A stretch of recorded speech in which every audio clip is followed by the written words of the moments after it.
capítulo 10.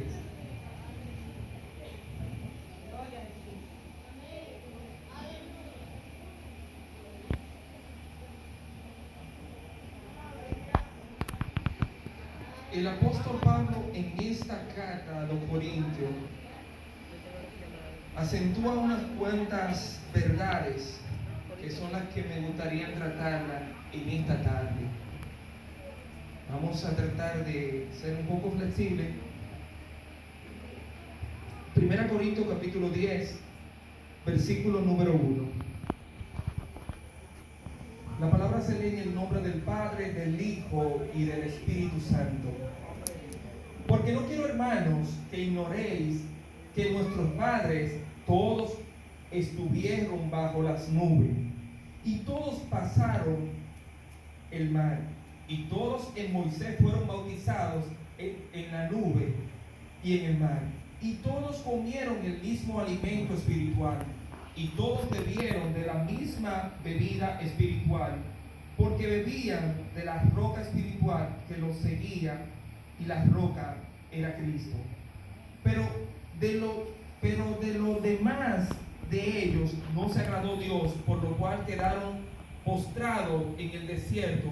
Mas estas cosas sucedieron como ejemplo para nosotros, para que no codiciemos cosas malas como ellos codiciaron, ni seáis idólatras como algunos de ellos. Según está escrito, se sentó el pueblo a comer y a beber, y se levantó a jugar. Y ni forniquemos como algunos de ellos fornicaron, y cayeron en un día 24,000. Ni tentemos al Señor, como también algunos de ellos le tentaron, y perecieron por las serpientes. Ni murmuréis, como algunos de ellos murmuraron, y perecieron por el destructor. Y estas cosas les acontecieron como ejemplo, y están escritas para amonestaros a nosotros, a quienes han alcanzado los fines de los siglos. Amén. Soberano Dios y Padre que estás en el cielo, Señor, gracias te damos, Padre, por tu palabra. Gracias porque ellas son fieles y porque ellas son verdaderas, porque tú nos la has dejado ahí para que nos amonesten y para que nos sirvan de ejemplo de cómo tú, Señor, quieres que nosotros actuemos. Te pedimos que en este momento me utilice como un instrumento de tu gracia, y permita, Padre Santo, que al hablar a tu pueblo seas tú el que esté hablando a través de mis labios. Te lo imploro en el nombre de Cristo Jesús. Amén y amén. Dice en Juan 8:32: y conoceréis la verdad, y la verdad os hará libre. Este texto lo dijo la hermana Nidia la semana pasada, y el hermano que estuvo predicando en el retiro que tuvimos el sábado. Y es así: conoceréis la verdad, y la verdad os hará libre. Cuando yo estaba tratando de buscar el tema sobre el cual iba a estar hablando hoy, yo estaba comentando con la hermana Esther sobre dos porciones. Estaba esta y estaba otra porción que estaba en Primera de Pedro capítulo 5. Pero lo importante es que esta porción nos lleva a nosotros a recordar algunas pautas que el apóstol Pablo le estaba diciendo a la iglesia de Corinto. En los versículos del 1, nosotros podemos ver una tipología del Antiguo Testamento y sus lecciones. En los primeros versículos del 1 al 5. ¿Por qué se dice así? Porque no quiero, hermanos, que ignoréis que nuestros padres todos estuvieron bajo la nube, y todos pasaron el mar, y todos en Moisés fueron bautizados en la nube y en el mar. Mis hermanos, nosotros sabemos que Dios utilizó a Moisés para sacar al pueblo de la esclavitud que estaba sumido en el pueblo de Egipto. Ahora, llega un punto donde el pueblo de Israel está en el mar.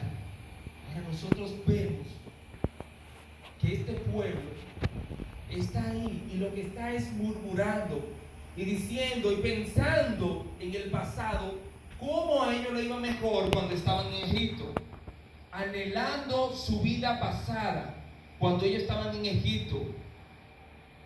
Y ellos simplemente lo que se estaban era figurando al ejército egipcio que venía tras ellos.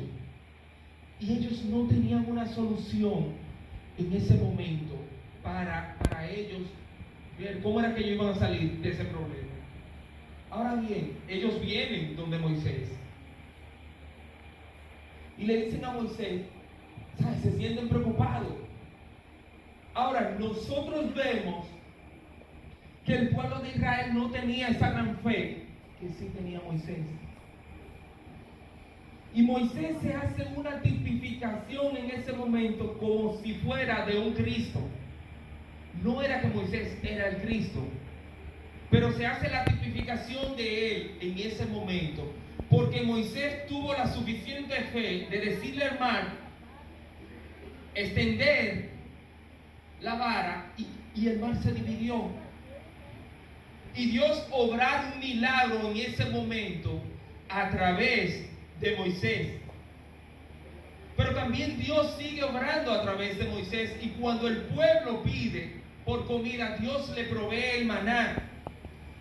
Dios también, el pueblo se estaba quejando porque el sol no se estaba acabando. Ahí Dios le provee la nube y de noche le provee el fuego para que le alumbre y ellos puedan caminar y puedan andar y puedan ir de victoria en victoria. Lo único que esa victoria no se tradujo a la vida de cada uno de los israelitas que estaban metidos en el desierto en ese instante. Nosotros sabemos que desde salir de Egipto a llegar a la tierra prometida se podía hacer en poco tiempo, pero Dios quería procesar el corazón de cada uno de los del pueblo de Israel cuando estaban en el desierto. Y es lo que Dios hace también con nosotros. Dios nos procesa. Es lo que Pablo le está diciendo a los corintios. Pablo le está poniendo ejemplo del Antiguo Testamento, que vendría siendo la palabra de Dios para ese entonces. Y Pablo la está utilizando, pero Pablo la está utilizando por un problema que había dentro de la congregación. Pero ¿qué pasó con la generación de Moisés? La generación de Moisés no entró a la tierra prometida. Comenzaron en el camino, pero se quedaron en el camino. Pero ¿saben por qué se quedaron en el camino? Por la desobediencia. Hay ejemplo que se nos dice. Ellos fueron idólatras. Cuando Moisés sube al monte, que baja con las tablas que Jehová Dios le había dado, ustedes saben cómo estaba el pueblo. El pueblo estaba desenfrenando, adorando a un becerro. ¿Quién fue el culpable de eso? Aarón. Aarón sabía lo que podía hacer. Aarón podía decirle al pueblo, vamos a hacer holocausto, vamos a adorar a Jehová. Mientras Moisés está en el monte, vamos a meternos con Dios y vamos a adorar su nombre. Pero no lo hicieron. Adoraron a ídolo. Ya eso le marcó una X al pueblo de Israel. Pero también, ¿qué dice Pablo que hizo el pueblo? El pueblo murmuró. Murmuró a Moisés. Murmuró. Pero ellos lo que no entendían, que cada murmuración no la estaban haciendo directamente a Moisés, sino que la estaban haciendo a Jehová. La estaban haciendo a su Dios.